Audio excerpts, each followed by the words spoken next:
Good morning students. इस video में हम स्पोर्ट्स इंजरीज़ के बारे में जानेंगे कि स्पोर्ट्स इंजरीज़ क्या होती हैं और इनके कॉजेज़ क्या होते हैं और इनके प्रिवेंशन कैसे की जा सकती है। तो स्पोर्ट्स इंजरी जो वर्ड है मींस खेलों में होने वाली चोटें, वो क्या होती है। बेसिकली अगर हम इसको डिफ़ाइन करें तो ये एक ऐसी अवस्था है या एक ऐसी स्थिति है जिसमें जो इंसान पर्टिकुलर स्पोर्ट्स में जो पूरे अपने फिज़िकल एफर्ट के साथ पार्टिसिपेट कर पा रहा था, वो पूरी तरह फिज़िकली उस काम को या उस स्पोर्ट्स में पूरी तरह से पार्टिसिपेट नहीं कर पाता है।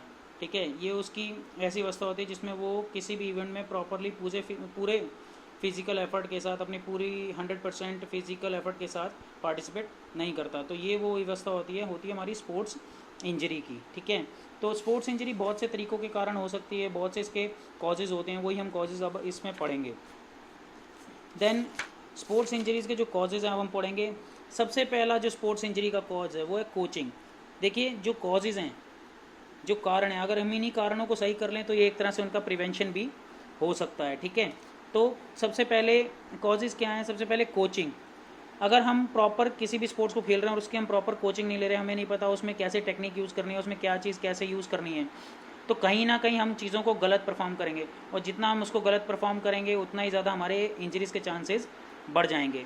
Then second, incorrect techniques. जाहिर सी बात है, जब हम कोई टेक्निक सही से नहीं करते हैं, मान लो मैं शॉर्ट पुट थ्रो करना चाह रहा हूँ और मेरी उसमें पोजीशन गलत है, मैंने उसको सही से नहीं उड़ाया और मैं उसको गलत तरीके से फेंक रहा हूँ, तो कहीं ना कहीं मेरे फिंगर डैमेज होने का चांसेस भी रहता है, मेरे को और भी चोट लग सकती है। मान लो मैं जूडो खेल रहा हूँ, जूडो में मुझे नहीं पता सामने वाले को थ्रो कैसे करना, तो इसके लिए सामने वाले को भी इंजरी हो सकती है और मुझे भी इंजरी हो सकती है। तो हमारे पास हमेशा करेक्ट टेक्निक होनी चाहिए किसी भी चीज़ को करने की। ठीक है, then environmental factors. Environmental factors जैसे हम जो ट्रेनिंग करते हैं वो रूम टेम्परेचर के अंदर करते हैं या गर्मी में करते हैं, लेकिन जब हम कहीं खेलने चले जाते हैं बाहर, तो क्या होता है, वहाँ का टेम्परेचर अलग होता है यहाँ के टेम्परेचर से, तो हमें आदत होती है किसी और टेम्परेचर में काम करने की, लेकिन जब हम बाहर जाते हैं किसी और कंट्री में जाते हैं, वहाँ जब खेलते हैं तो वहाँ का टेम्परेचर अलग, तो इससे भी इंजरीज़ के चांसेस बढ़ जाते हैं। तो हम क्या करते हैं, जब भी हम जब भी हम कभी टूर्नामेंट खेलने जाएंगे या कुछ भी खेलने जाएंगे तो हम क्या करेंगे, कुछ दिन पहले ही चले जाएंगे ताकि वहाँ के इन्वायरमेंट को भी हम जान सके, उसके अंदर भी हमें खेलने की क्षमता हो, उसको भी हम जान सके, उसके अकॉर्डिंग भी हम अपनी बॉडी को ढाल सकें। तो अगर इन्वायरमेंटल फैक्टर भी इंजरीज़ के चांसेस बढ़ाते हैं। ठीक है, then improper clothing and footwear. अगर हमारा फुटवेयर अच्छा नहीं है और प्रॉपर क्लोथिंग नहीं है, मान लो जब मैं क्रिकेट खेल रहा हूँ, मैंने बिना नेल्स के शूज़ पहन लिए, ठीक है, और मैं दौड़ रहा हूँ बॉल को पकड़ने के लिए और वहाँ पे इतना ज़्यादा स्लिपरी है कि मैं स्लिप हो गया और मेरे इंजरी हो गई, तो ये भी एक मेन कॉज हो सकता है इंजरी का। ऐसे ही सभी स्पोर्ट्स में हम मान सकते हैं कि जो भी प्रॉपर इम्प्रॉपर क्लोथ्स होते हैं या हम प्रॉपर स्पोर्ट्स के अकॉर्डिंग क्लॉथ नहीं पहनते या फुटवेयर नहीं पहनते, तो भी इंजरीज के चांसेस बढ़ जाते हैं। Then improper warm up. हमें एक प्रॉपर वार्म अप का एक शेड्यूल तैयार करना चाहिए, एक टाइमिंग रखनी चाहिए, हमें प्रॉपर वार्म अप करना चाहिए ताकि हमारी बॉडी जो है प्रॉपरली वार्म अप हो जाए। अगर हमारी बॉडी प्रॉपरली वार्म अप नहीं होती है तो हमारे इंजरीज़ के चांसेस बढ़ जाते हैं, क्योंकि हमारी बॉडी प्रॉपरली वार्म अप नहीं होगी तो किसी भी तरीके की स्ट्रेचिंग, ओवर स्ट्रेच हो सकती है बॉडी या कुछ भी हो सकता है। देन सरफेस, हार्ड सरफेस जो भी है, जैसे हम कहीं ट्रेनिंग करते हैं और हमें कहीं और ट्रेनिंग कुछ हार्ड सरफेस मिलता है या सरफेस ऐसा हो, मान लो कोई एथलीट है, वो दौड़ रहा है और उसने नहीं देखा और हमने ये नहीं देखा कि वहाँ पे जो सरफेस है वो ख़राब है, उसका पैर मुड़ गया, तो एक तरह से सरफेस भी इंजरीज़ के चांसेस को बढ़ाता है। ठीक है, देन इम्प्रॉपर इक्विपमेंट। अगर हमारे पास इक्विपमेंट इम्प्रॉपर है, मान लो मैंने पैड अच्छी क्वालिटी के नहीं पहने हैं, हेलमेट अच्छी क्वालिटी का नहीं पहना है, क्रिकेट की बात कर रहा हूँ, ना मैंने पैड अच्छी क्वालिटी के पहने, ना मैंने हेलमेट अच्छी क्वालिटी का पहना है, बैट मेरे पास अच्छी क्वालिटी का नहीं है, तो भी हमारे इंजरीज के चांसेस बढ़ जाते हैं। देन ये तो थे आपके एक्सट्रिंसिक फैक्टर, जो भी एक्सट्रिंसिक फैक्टर होते हैं कि जो बाहरी तत्व हैं जो हमारी जो इंजरीज हैं उनको बताते हैं। अब जो हम पढ़ेंगे वो होंगे हमारे इंट्रिंसिक मीन्स आंतरिक जो हमारे फैक्टर होते हैं। वो कौन कौन से हैं? न्यूट्रिशन। अगर हम प्रॉपर पोषण नहीं लेते हैं तो हमारी बॉडी कहीं ना कहीं वीक रहती है, जिसकी वजह से हमारी बोन्स वीक रहेंगी, हमारी बॉडी को प्रॉपर न्यूट्रिशन नहीं मिलेगा, तो जो भी इंजरीज के चांसेस बढ़ जाते हैं। Then fitness level. यदि हमारा फिटनेस लेवल अच्छा नहीं है, अगर हम रेगुलर एक्सरसाइज नहीं कर रहे हैं, रेगुलर हमारा फिटनेस नहीं है अच्छा, तो भी हमारे इंजरीज के चांसेस किसी भी एक्टिविटी में, चाहे हम योगा कर रहे हों, चाहे हम किसी गेम को खेल रहे हों, चाहे हम कोई भी काम कर रहे हों, उसमें अगर प्रॉपर हमारा फिटनेस लेवल नहीं है तब भी हमारे इंजरीज के चांसेस मिलते हैं। एज के साथ साथ हमारी बॉडी में चेंजेस आते हैं तो भी हमारे जो चांसेस हैं इंजरी के वो बढ़ जाते हैं। इसलिए हमें प्रॉपर एज के साथ रेगुलर एक्सरसाइज करनी चाहिए ज़्यादा, ताकि हमारी बॉडी प्रॉपरली अच्छे से वर्क करती रहे। ठीक है, और एज के अकॉर्डिंग मतलब अगर मैं कोई गेम खेल रहा हूँ, मान लो रग्बी का कोई गेम है, उसमें जितना अच्छे से 30 साल का बंदा या 28 साल का या 35 साल का बंदा, उतना ज़्यादा 60 साल का बंदा नहीं खेल सकता। तो कहीं ना कहीं इंजरीज के चांसेस उनके ज़्यादा हो जाते हैं। देन वेट एंड साइज, हर स्पोर्ट्स के अकॉर्डिंग बॉडी का वेट और साइज़ होता है। अगर किसी भी बॉडी वेट में अगर मान लो अगर मेरा बॉडी का वेट उस गेम के अकॉर्डिंग नहीं है या साइज़ हमारी बॉडी का उस गेम के अकॉर्डिंग, और हम फिर भी खेलना चाह रहे हैं, तब भी ये इंजरीज़ के चांसेस हो सकते हैं। ठीक है, तो इसमें आप जब पढ़ेंगे आपको समझ में आ जाएगा कि किस तरह से होते हैं, क्योंकि हर एक गेम का अपना अपना रिक्वायरमेंट होता है बॉडी वेट का और साइज़ का। ठीक है, देन उसके बाद unilateral movement, lower back pain is common in some golfers and tennis player among other because activity require certain movement by only one side of the body. कई बार ऐसे गेम्स होते हैं जिसमें हमारी बॉडी की एक साइड की मूवमेंट ही होती है, जैसे गोल्फर्स हो गए, जैसे टेनिस प्लेयर हो गए, क्या कहते हैं झुक के रहते हैं, उनकी बॉडी झुकी रहती है जब वो शॉट मारते हैं, तो ज़्यादातर उनका जो बॉडी का भार है वो उनके एक ही पार्ट पे पड़ता है, वन साइड पे पड़ता है, जिसकी वजह से उन्हें लोअर बैक पेन की दिक्कत भी होने लग जाती है। तो ये होता है आपका यूनिलेटरल मूवमेंट्स, तो भी इंजरीज के चांसेस में बढ़ते हैं। दैन पुअर पॉस्चर, यदि हमारी बॉडी का पॉस्चर पुअर है तो भी ये बहुत सी स्पोर्ट्स इंजरी का कारण हो सकता है। देन न्यू और इंक्रीज एक्टिविटी, जब भी हम कोई नई एक्टिविटी सीखते हैं तब भी हम उसको जब अच्छे से सीखेंगे तो इंजरी नहीं, लेकिन जब हम कोई न्यू एक्टिविटी सीख रहे हैं और बहुत ज़्यादा उसको कर रहे हैं, अपनी लिमिट से ज़्यादा कर रहे हैं, जब ओवर कर रहे हैं, तब भी हमारी बॉडी को इंजरीज के चांसेस ज़्यादा हो जाएंगे।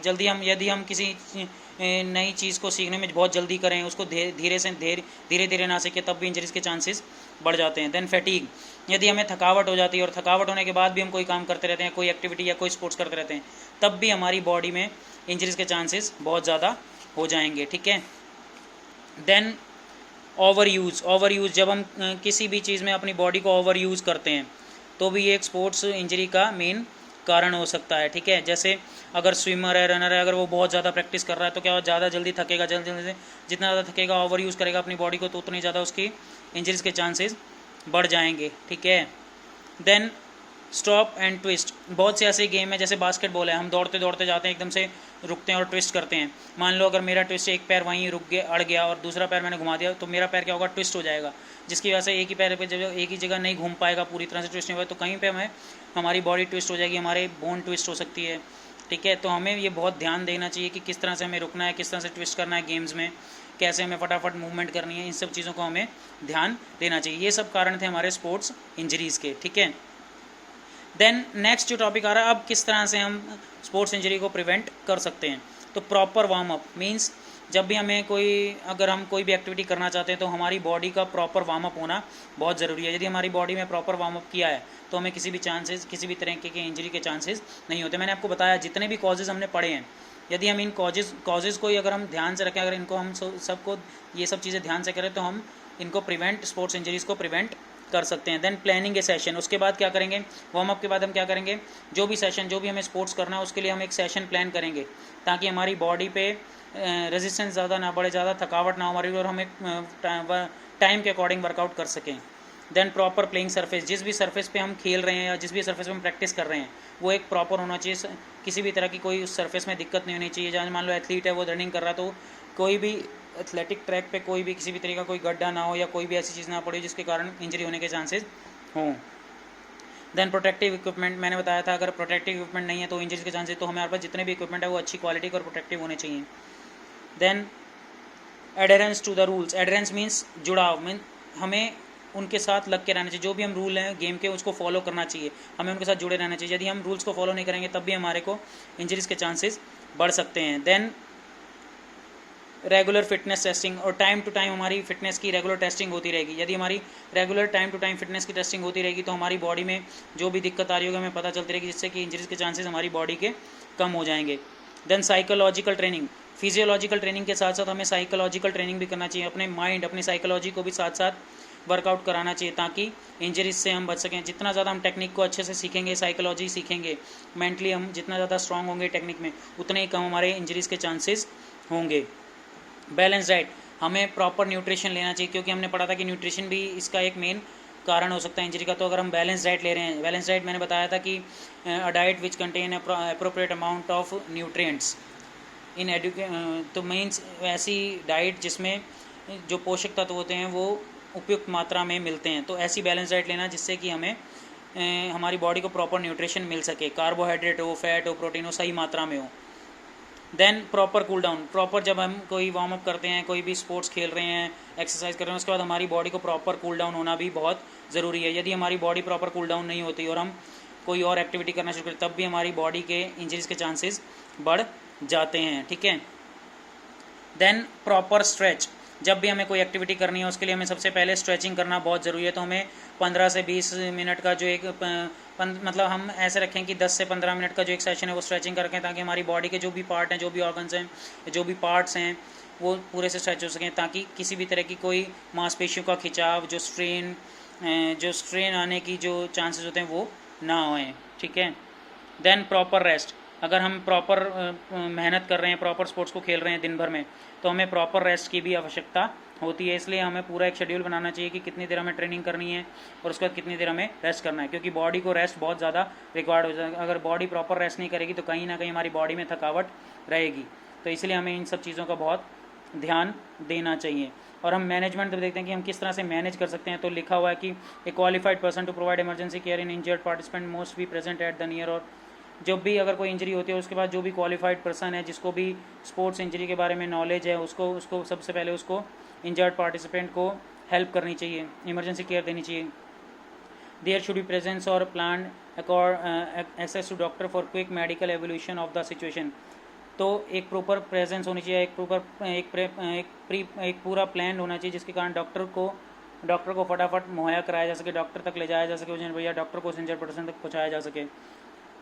There should be planned access to medical facility, including a plan for communication and transportation between the venue and the medical facility for timely medical services.